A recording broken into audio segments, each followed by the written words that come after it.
Good afternoon, everybody. Firstly, an apology. I set up an event for this Facebook Live this afternoon, and I normally use the event to go live by pressing the Go Live button. Clearly, I've set up something incorrectly on the event this afternoon because there is no Go Live button, so I couldn't actually start our live feed from there. So I've just gone live from our page. So apologies to those of you who have tried to follow it through the event. That's not going to work, but hopefully you'll find us through our Pinhole Quilting Facebook page. So as you'll see, I'm on my own this afternoon, and I hope that things are working okay.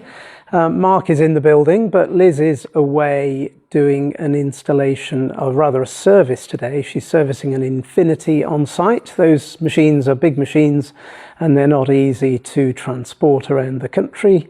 So she's gone down to Wiltshire to service a customer's Infinity with Pro Stitcher today. She may well be back shortly, but in the meantime, I'm going to run things on my own. Now, I've got a few props here that I'll talk to you about in a moment, but first thing I'm going to do is just to check on my laptop to make sure things are actually running. I've got all of the mics switched on, but let me just see whether or not there's anyone online.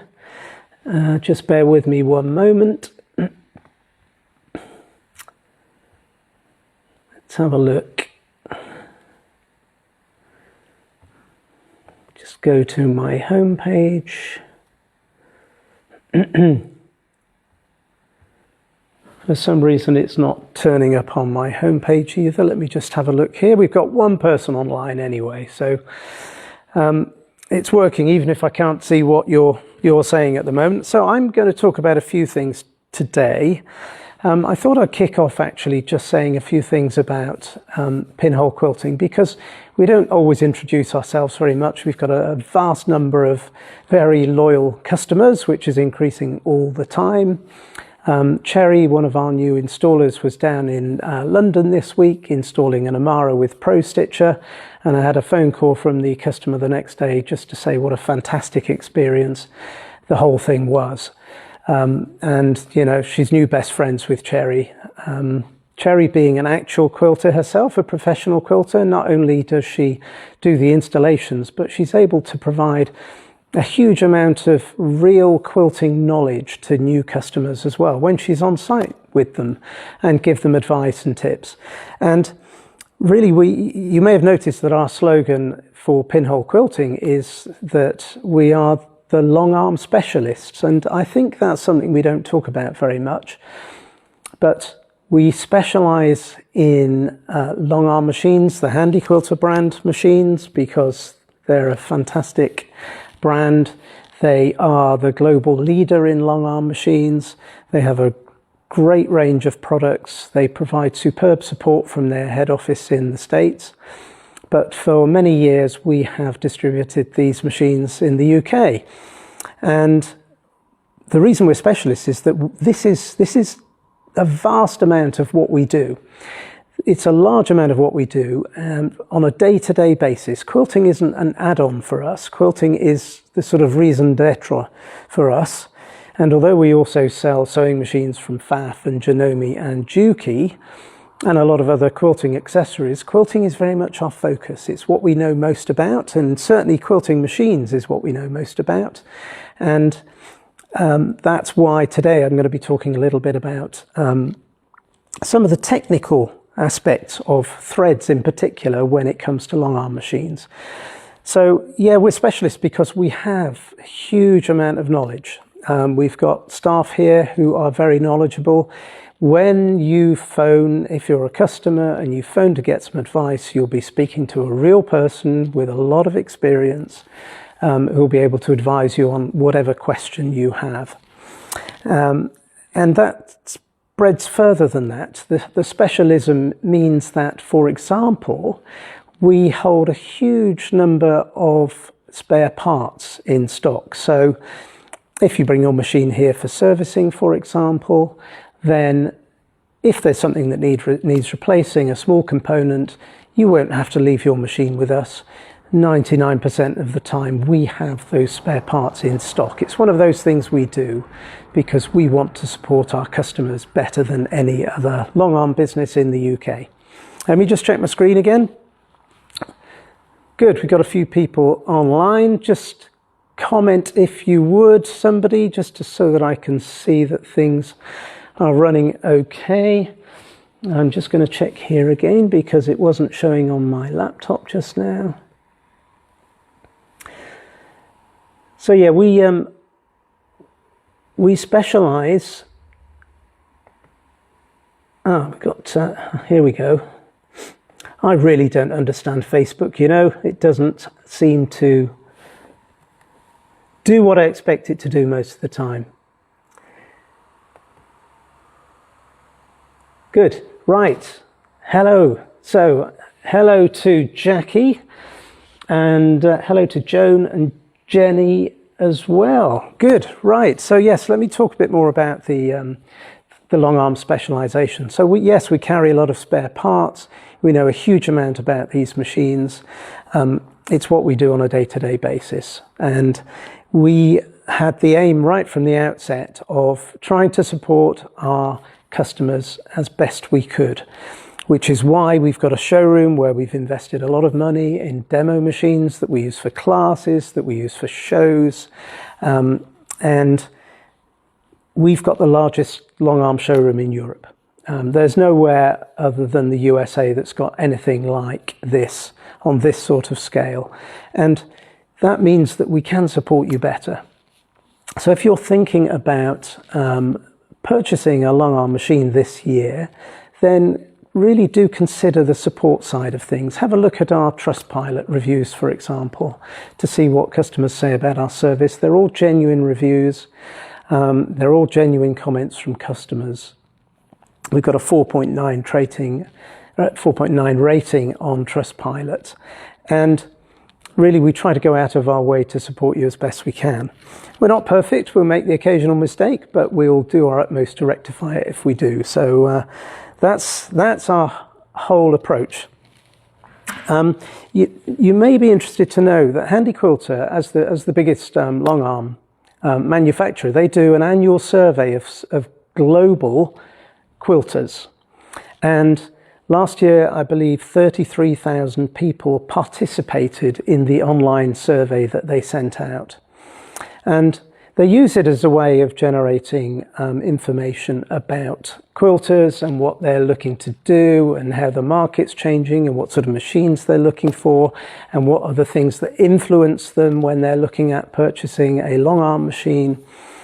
And there are a few fascinating things that stuck in my mind from that survey, which is very much the same each year, but really of all the quilters that responded to the survey, only 3% of them had ever owned a long arm. So that's quite a small number out of that user base.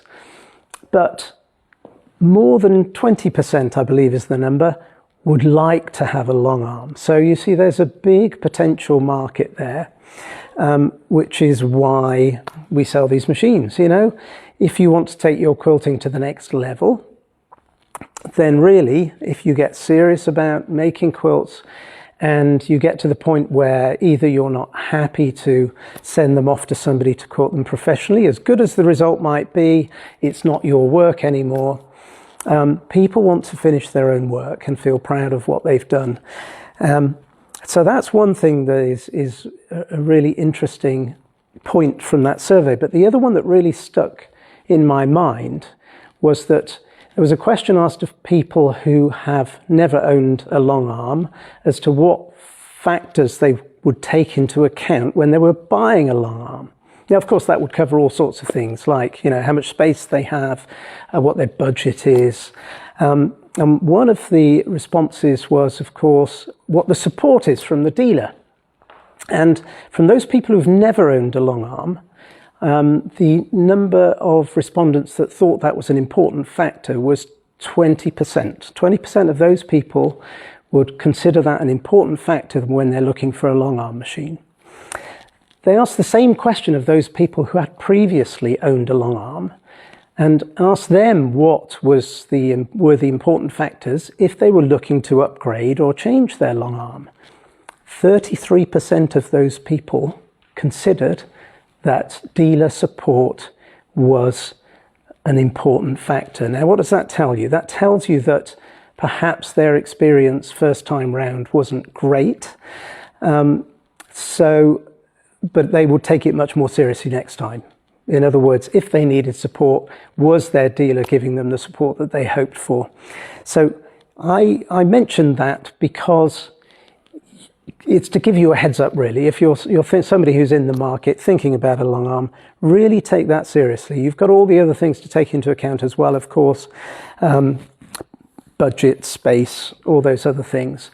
But really think about whether you get good support from your dealer in future. And frankly, you may be surprised by the level of support available from some dealers. You might assume that your sewing machine dealer is going to give you the same amount of support on your long arm. That's not necessarily the case.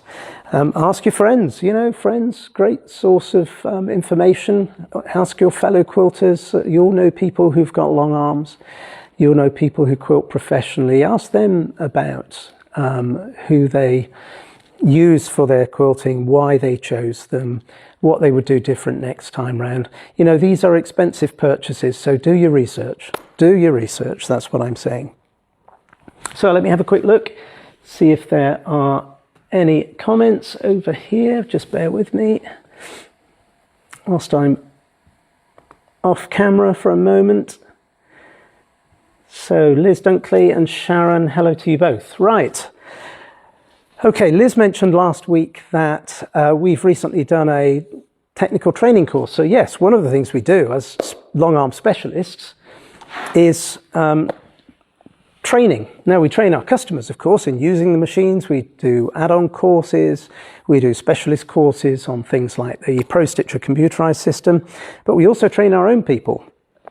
So we developed our own technical training course. This is the folder that we used for the 3-day course that we ran recently. The last time we ran a course, we got the Handi Quilter specialists, training specialists over to the UK to run the course. We think we know as much as Handi Quilter on a lot of the stuff that is relevant for training our own technicians now. So we ran the course ourselves, and now we've got a bunch of new technicians who can both service machines and install machines as well. But of course, they're at the start of their journey as well, and there's a lot more to learn. Like everything in life, the more experience you have, the more you understand about what you don't know. I don't like to quote Donald Rumsfeld too much, but actually I think there was a certain amount of sense in what he said about known unknowns and unknown unknowns. I don't want to get political about it, but there's a certain amount of sense, I think, in what he said. You don't know what you don't know. So one of the things that we focused on in that training was to do with stitch formation. Unless you understand how a stitch is formed, as a technician, you don't really need to understand it, although it can be helpful for people to understand what is going on here. And this applies to all sewing machines, not just long arm machines, because a long arm is really just a straight stitch sewing machine that's able to move freely in all different directions. But the process of forming a stitch is quite complex, really, and it's something that was perfected well over 100 years ago now, but originally it took 30 or 40 years for various people to try and find a way of solving the problem. And it's actually quite a difficult problem if you think about it, because you've got some top thread on one side of your fabric, and you've got a bobbin thread on the underside of your fabric, and a needle is what connects them. And somehow you've got to find a system whereby the needle carries the top thread through the fabric, combines by forming a knot with the bottom thread, and then comes back up to the top again, forming a knot in the middle of the fabric, all ready to start again. And that's quite tricky. You've got a continuous thread on the bottom and you've got a continuous thread on the top, and yet somehow you've got to make sure that you're forming a knot in the middle of the fabric and starting the process all over again. And this, of course, happens quite quickly, this whole process. I'm standing here next to the Amara, which is a machine that's capable of doing 2,500 stitches per minute. So that, and we do run them at 2,500 stitches per minute. Not many people in real life would do that, but when I've serviced a machine, I generally run it at full speed in the most difficult direction for the machine to run, just to prove that everything is absolutely perfect. But at 2,500 stitches per minute, that's forming 40 stitches per second, more than 40 stitches per second. So you can see how fast things are happening. The needle's going down through the fabric 40 times in a second at maximum speed. We've got the Infinity, which Liz is servicing today. That's capable of doing 3,100 stitches per minute. Again, these are not operating speeds for most people, unless you're a fabric artist rather than a quilter. You're not running it at those sort of speeds.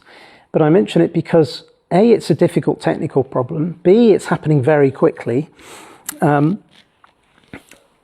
C, there are things that can happen in that very fast process that cause difficulty with your stitching. So I'm going to focus on the difficulties caused by your stitching. Sometimes, you know, occasionally you get skip stitches, occasionally you get shredded top thread, and I'm going to talk a little bit about some of the reasons for that. And in particular, because this is a hot topic, Jackie was online earlier and I've been in discussions with her about this, I'm going to be talking about stitching from right to left with your long arm. This isn't an issue, of course, that applies to domestic sewing machines because they only stitch in one direction. They don't have the challenges that are faced by long arm machines that by definition can move and stitch in any direction. So with a domestic machine, you're moving the fabric in one direction only under the needle, you're creating a stitch in one direction only, and that's a much simpler process because you haven't got things like the needle flexing in different directions all the time. It's not so difficult. So although the stitch formation is very, very similar between a domestic machine and a long arm machine, the challenges are caused because the long arm machines are capable of moving in every direction. And if you follow Facebook or some of the other social media sites, you will see that stitching from right to left is a common cause of discussion from people. And there's a lot of good advice online and there's a lot of poor advice online. There's one that I saw yesterday. There were some very good responses in response to somebody who had posted about issues they were having in stitching from right to left. And then somebody said, you need to clean your tracks. Now, with the best will in the world, having clean tracks or dirty tracks is not going to make the faintest bit of difference to whether or not your machine is stitching well from right to left. So, like all things online, you have to take some comments with a pinch of salt, and that's where us as specialists come in, because I think we probably understand as much about this subject as anybody outside the main manufacturers. So Liz is back in the building. Just arrived. Oh, that's great, Liz. You can bring me a glass of water or something, please. That's something I forgot to get when I started. So I'm going to talk about stitching issues, and in particularly this right to left stitching. I know that some of you like to have a bit more technical understanding as to what's going on. I'm not going to make this a technical thing for you, but many people like to understand things a little bit more. And those of you with an engineering bent, thank you. That's great. I won't ask for a biscuit. I'm fine for biscuits, thank you. So I've got a prop here, and if we're talking about shredded thread or skip stitches, there are lots and lots of reasons why that might be happening on your machine. There's a whole list of things that we have as a checklist to go through. If a customer calls up and say that they're suddenly having issues with thread shredding or skip stitches, there are a whole host of things that we go through to try and determine what the cause is, because there are lots and lots of different causes.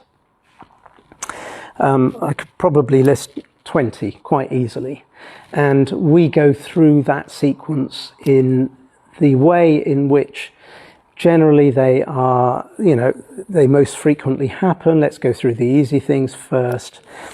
Only rarely is it caused by a machine problem. Usually it's something straightforward, like, as we've mentioned in recent weeks, people using the wrong needles.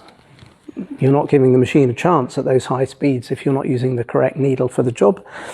Other things such as breaking a needle or getting some thread caught in the bobbin hook assembly.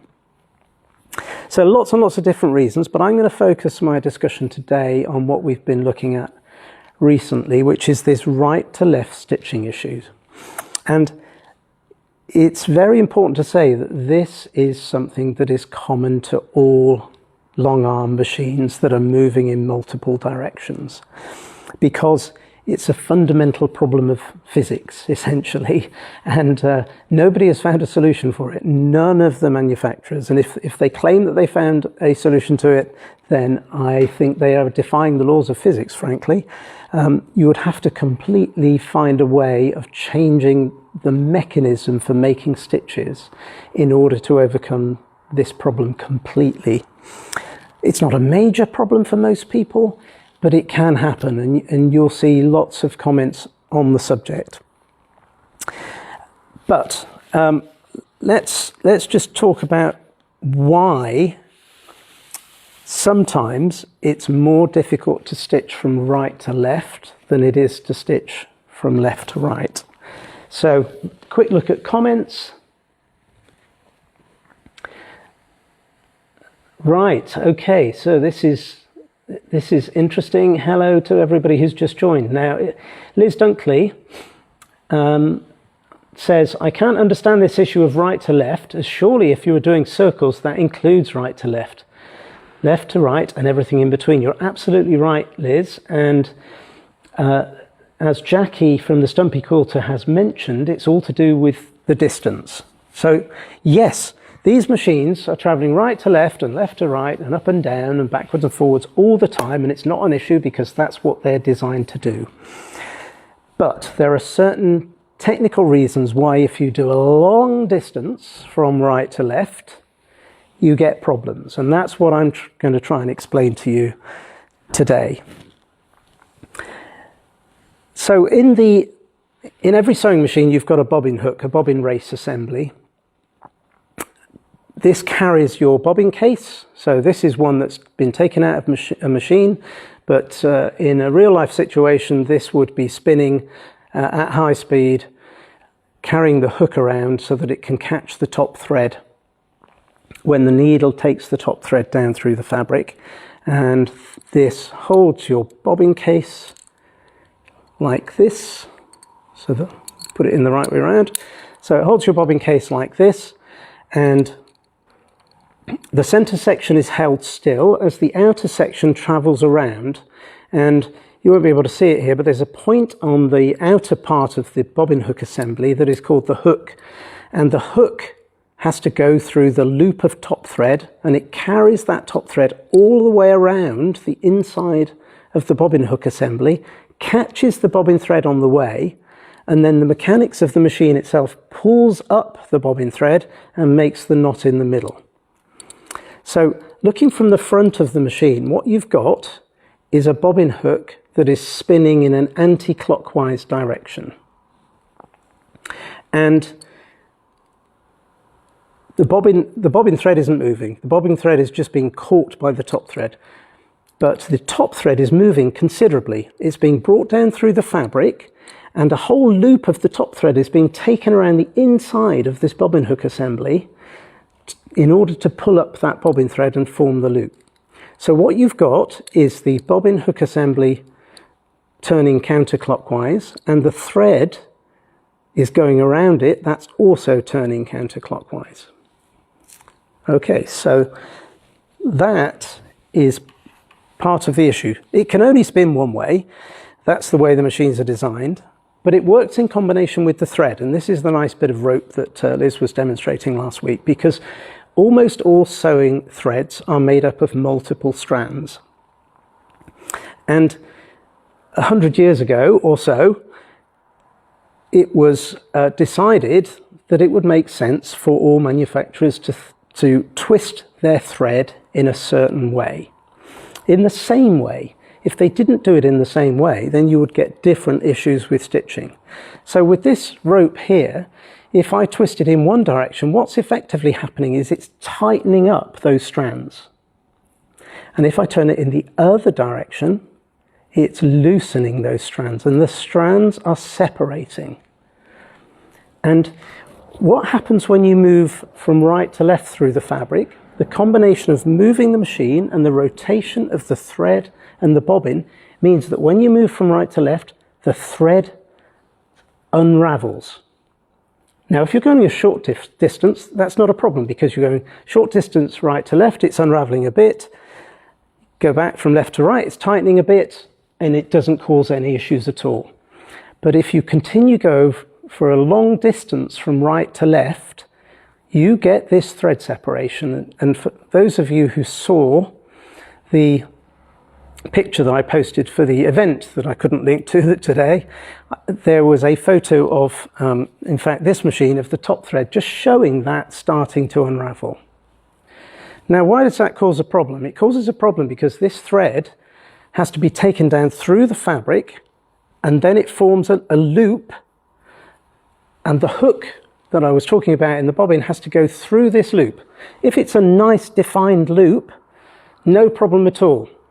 But if this has started to unravel, you haven't got a nice loop, you might have different strands of thread, and instead of this hook, which is traveling at high speeds, don't forget, instead of it going through the loop and catching the top thread and taking it around and forming the stitch, it catches one of these loose bits of thread, like this, and it cuts it.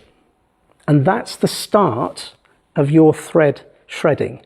And the more you travel from right to left over a period of time, the more that thread untwists from right to left, and you see it above the needle. Now, that's not a problem. It's only a problem when that really becomes an issue down in that bobbin hook assembly, and the nice defined loop that you need in order to form a stitch isn't a nice defined loop anymore, but it's a nasty, untwisted piece of top thread that you're not giving the hook a chance to go through and make a nice stitch. So that's what's happening, and the reason it's happening is because of this combination of forces with the needle going through the fabric. And of course, when you're moving the machine through the fabric from right to left, you're dragging on the needle and you're deflecting the needle in one direction, and you're putting a different strain on that top thread, which is making it untwist when you're moving from right to left, and retwist and tighten when you're going from left to right. So I'm just going to do a little bit of stitching here just to show you that. So if I just stitch from left to right here, just 6 inches or so, I've got a nice defined thread here. You won't be able to see it exactly, but there's no issues with this thread here at all. I'm going to go from right to left now. I've only gone at about 8 inches or so here. If I pull that top thread down a bit, I can already see there's a start of an unraveling there. Now, that's not an issue, and this would happen on every long arm machine that you tried. If I'm going a short distance, it's not an issue, because I'm immediately going to be going to the right again, and it's tightening it up. And with the circle that you were talking about, Liz, it doesn't matter that it's a small distance from right to left. What can be an issue are large distances travelling from right to left, where that untwist gets more and more and more and more, to the point where it causes that horrible untidy loop down in the bobbin assembly, and the hook hits the piece of that stray thread, and that's when you start getting shredding or breaking of your top thread. So it's a combination of those things, and it's a matter of physics to do with these 3 things: the way in which the thread is twisted, the way in which the hook is rotating, which is the same on all long arm machines, and the direction in which you're putting the forces on the thread as it moves through the fabric. So it's a tough one, this. If you can find a solution for it, then you might have a very good pattern on your hands, you know. But nobody's found a solution yet. And in many, many years, nobody's found a solution for this. But it's not a problem. It's only a problem if you are choosing designs or you're doing free motion with a large degree of right to left stitching. So it's interesting, we've had a few more of these cases recently, and in all of those cases, when we've investigated further, it's because a customer has used a design that involves a large degree of right to left stitching. One of the things that seems to be popular at the moment, particularly in computerized quilting designs, is a nice straightforward left to right wave all the way across the quilt, a nice gentle wave, and then a gentle wave all the way across to the left again, and then all the way across to the right once more. And we've had customers calling to say, my thread is breaking every time I'm going right to left. What can I do about it? Well, fundamentally, if that's happening, there are a few things, and I'm going to talk about mitigating factors next. But at the end of the day, you're against basic physics here. So almost all experienced long-arm quilters know that this is an issue. They know it's an issue from their own experience, from talking to other experienced long-armers, and they find ways of mitigating against it. So they wouldn't choose a design like that. If you're experienced at choosing designs for your computerized system, you would look at that design and you would say, that's not a smart thing to do. That's going to give me problems. Yes, it would work if you just did the left to right and stopped and started again from the left-hand side, but that's not really very efficient, is it? That's going to take you a lot longer. Which is why, of course, most quilting designs, if you think about them, they are doing a bit of right to left, a bit of left to right, a bit of up and down, all interlocking designs. That's a good computerized design.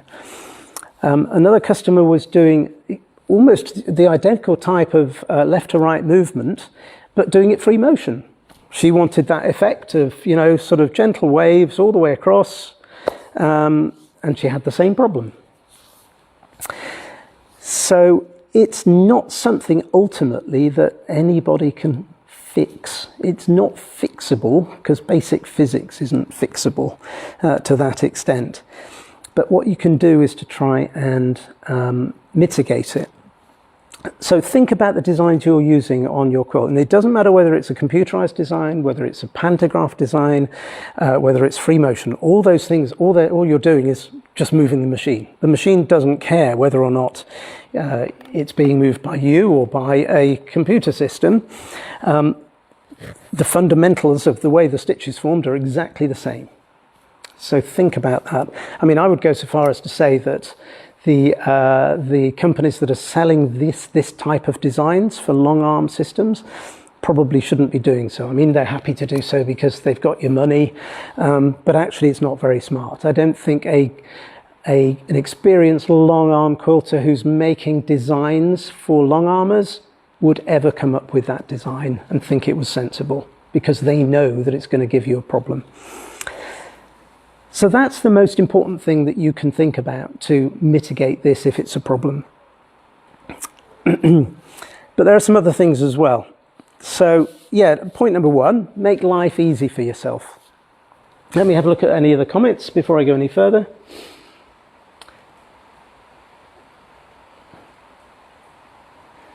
Ah, yes.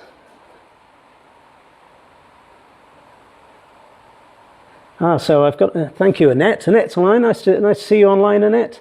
Yes, you address this in every class you give. Yes.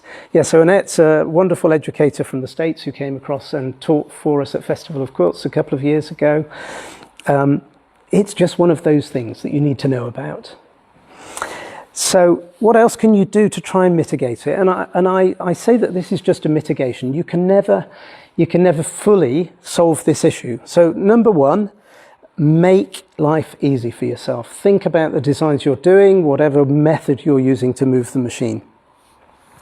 Point number 2, make sure everything's clean, because if your hook race is not clean, if your bobbin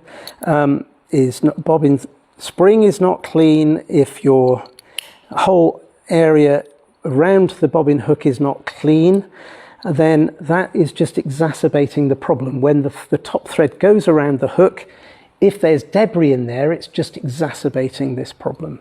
So make sure everything is clean, and on that point, also make sure that the hook race is well oiled.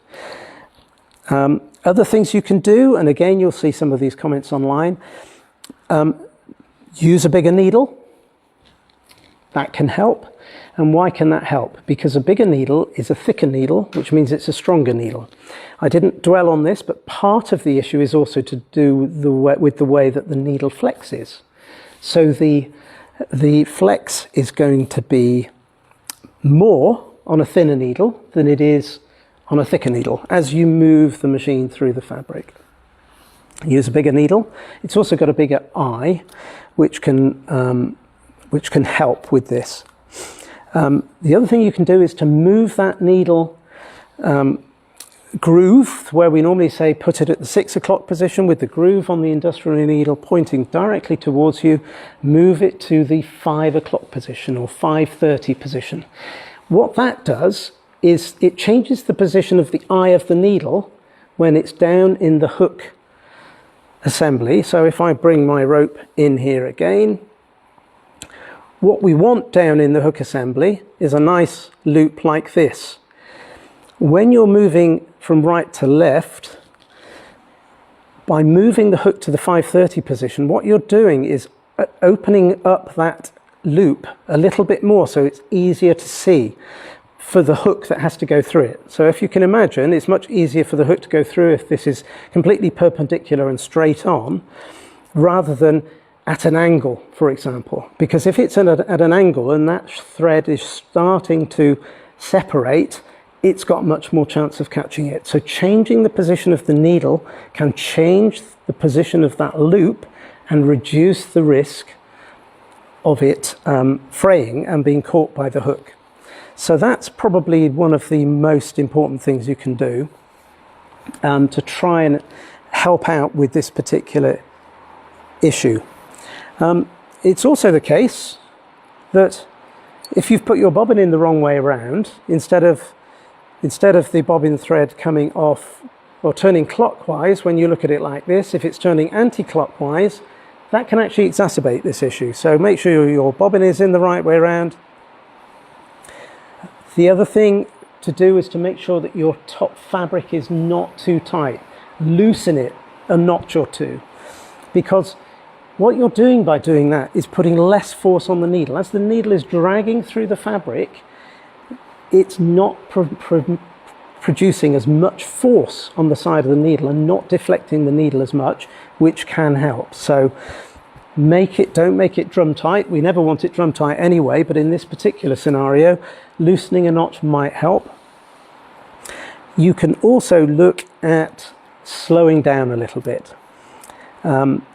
Slowing down means that there's less force on that needle. It doesn't overcome the fundamental issue, but it can help a little bit. You can also try a different top thread, because whilst pretty much all top threads, apart from monofilaments, are twisted like this, some threads work better than others. Some threads maybe untwist differently to others. So if you're insistent on trying one of those designs that's left to right all the way across, right to left all the way across, do some testing before you start. See if it's going to work. Try different top threads to see if that helps at all. I've tried various threads here today on various machines. You always get this twisting, but some might untwist a little bit differently or with less of an issue than others, and might mean that you can go a further distance before you start getting a problem, or none at all. And final point on my list here is to get your machine serviced, because this happens irrespective of how perfectly your machine is set up. This is a physical issue.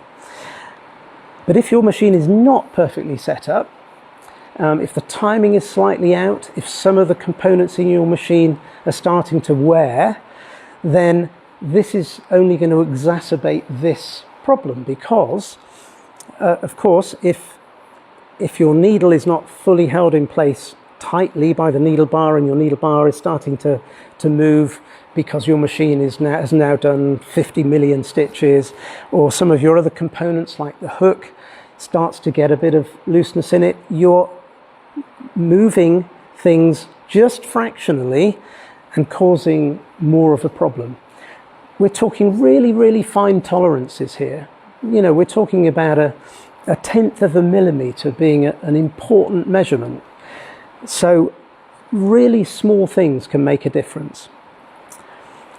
Having said that, you can do all of these things. You can have your machine serviced, you can have new components fitted, you can have a brand new machine, and you can still have this issue, because you can't overcome that fundamental way in which the thread twists because of the different forces on it, and twists in a way that unravels it.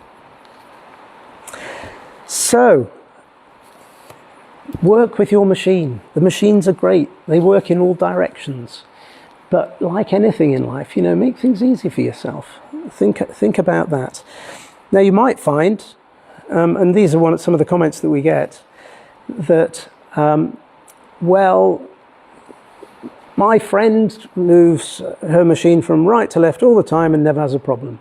Great, she's very lucky in that case, because I can guarantee you that that top thread will be untwisting when the machine is moved from right to left. But there's something about that particular machine, in the way that the tolerances are, in the way that the components might be, where in the thread that she's using, in the bobbin thread that she's using, in the way that she's got all of those things done, that is just about enabling her to get away with that. But it will definitely be untwisting. So there we are. I've talked a lot about this, partly because I've researched such a lot. So, you know, we've known about this for a long time, but we've probably done more research in the last few weeks than ever before, and we've taken advice from Handi Quilter as well as to their experience. And the head tech at Handi Quilter said, I've been working on this problem for 20 years and we haven't found a solution for it yet. So they're fantastic machines and they work great in all directions. But you might experience this issue, and if you do, I've given you some ideas as to what might help, but ultimately you might do all of them and it still doesn't solve this problem. So in which case you just have to avoid those right to left long distances. Short distances up to a foot shouldn't give you any problem at all. If they are, it's likely that there's something else going on here that we can talk to you about. One other thing I could have mentioned actually is that all the Handi Quilter machines currently use industrial needles. All of the machines are also compatible with what are called high-speed needles. They've got a designation of MR, multi-range I think it stands for, but they are even stronger needles than the normal industrial needles that are supplied with the machine. Again, you might try it and it might not work, but it's another thing that you could try. What is certainly the case is that an industrial needle is going to always bend less than a domestic needle at the same speed, given everything else equal, like the tension of the fabric, etc. So that's one good reason why Handi Quilter can operate these machines at very high speed. As I said, we test them out at full speed to make sure everything is working fine. So there we are. I don't want to I don't want to overdo this. I hope some of you have found that interesting. I'm sure some of you have found it not very interesting. You just want to get on and use your machine. But sometimes it's helpful to have a little bit of knowledge as to what might be going on here. And those of you perhaps with more of a technical bias, or perhaps some engineering background, might appreciate a bit more understanding as to why this right to left issue is sometimes a problem with long arm machines. And let me reiterate again, this is a problem of rotary hook long arm free motion machines, and it applies to every brand.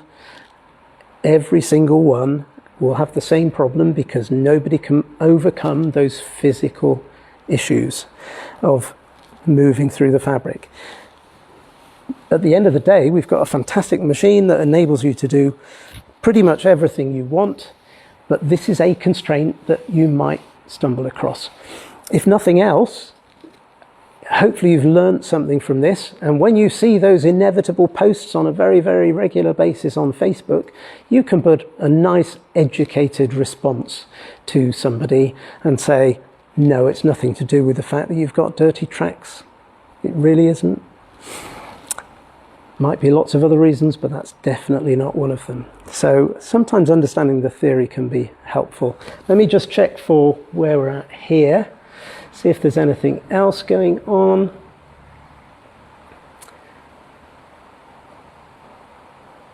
Good. Don't see any other questions there. I think that's largely it for today. I want to talk about us just coming to the shows that are coming up here. We've got Newmarket show coming up at the end of February, and then the Glasgow show at the SEC in Glasgow at the beginning of March. We're attending both of those shows. Now, anybody who's attending those shows, come and see us if you're an existing customer. If you're not an existing customer, even if you're not in the market at the moment for a long arm, come and have a play on one because they're fun. And third point is, if you want to order product in advance, you can do so now for collection at the show. So you can go onto our online shopping site, you can order anything you want, and at the checkout stage, once you've made your payment, you can make a choice of collection at the Newmarket show or collection at the Glasgow show. Make sure you choose the right one. Don't want to be turning up at Newmarket with somebody's order who was going to the Glasgow show, and we will bring the items for you. Of course, you save postage by doing that, and we'll have the goods on our stand ready for you to pick up. You can order anything, and you might want to seriously consider that if you're going to one of those shows, because they're only small shows. There's only Liz and I going to those shows, so we're not going to be taking very much in the way of accessories or threads. So if you want to stock up on glide thread or superior threads or full line stencils or anything else from our range, maybe some MR needles for your machine, then you can order them in advance for collection at the show, and we'll bring them with us. And we look forward to seeing you there. It's been a while since we've done the Newmarket show, or rather its predecessor, which was at Duxford, but it's a show I always enjoyed, certainly, unless the Beast from the East was in the air. And we've never done the Glasgow show before, so it'll be interesting to see how that one goes. It's always a delight to go and see our Scottish customers and potential Scottish customers. And if you want to have a more in-depth technical discussion about this sort of stuff, we're the long arm specialists, so you can do that. So, thank you for joining me today, and we look forward to seeing you again next week, I hope. So have a good weekend, stay in from the rain, do some quilting, and happy quilting. Bye.